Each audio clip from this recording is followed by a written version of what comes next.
Marissa Alexander is finally free after completing 2 years of court-ordered home confinement and serving nearly 3 years in prison for firing a warning shot at her abusive husband.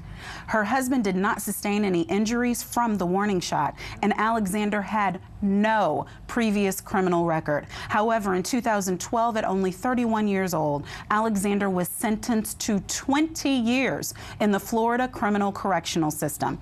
Alexander's defense argued that she was defending herself from her abusive, estranged husband.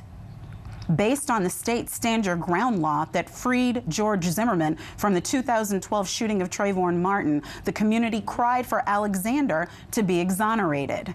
Now officially free for the last few weeks, Alexander is joining us today by Skype from Jacksonville, Florida. Welcome to the show, Marissa. Thank you. Thank you for having me.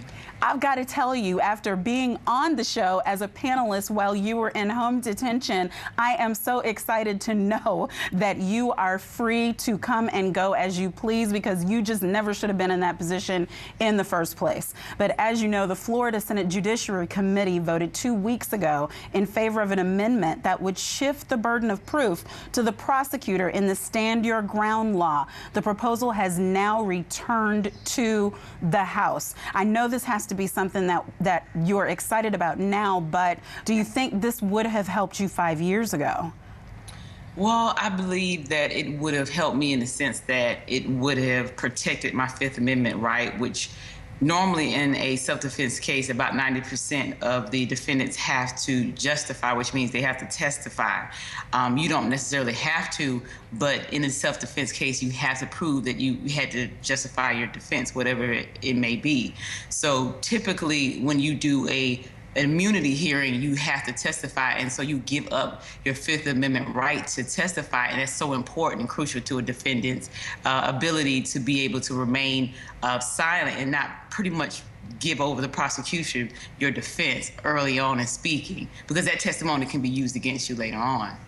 So how involved have you and your attorneys been in advocating for changes to the stand your ground law? I know there wasn't much you could talk to us about it the last time we talked, but is there any update that you can give us now that you're free? Well, at this point, tomorrow I will go to Tallahassee to the Capitol, and I will actually speak. I was invited by FAM, so I'll go on behalf of my organization, my new nonprofit, and I will speak to the committee there about the changes and why I'm necessarily for it. I've also created my nonprofit. I've spoken to just different colleges and different things like that to give them a different perspective, because it's one thing to hear it from the news, it's another thing to hear from the person that's actually, you know, in dealing with the situation. So I continue to be able to be involved. I mean, there's been certain cases or certain laws that's changed as it's been inspired by my case. So I will continue in that effort with my nonprofit.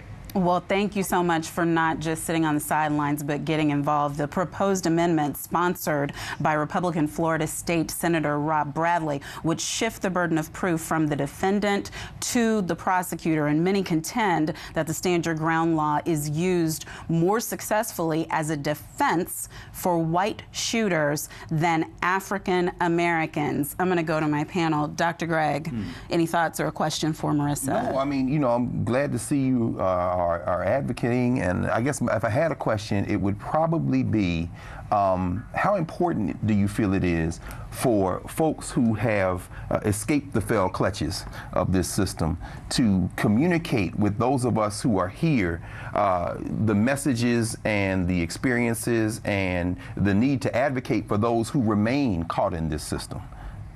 Yeah, I mean, it's extremely important. One of the things that I noticed is that I'm not just the only one. I mean, there are plenty of women and there are plenty of men. People reach out to me all the time, and I just want to be able to be a voice for them. As you mentioned earlier, it does seem to work more in favor. I mean, the data actually backs that up for non-African Americans than it does for us.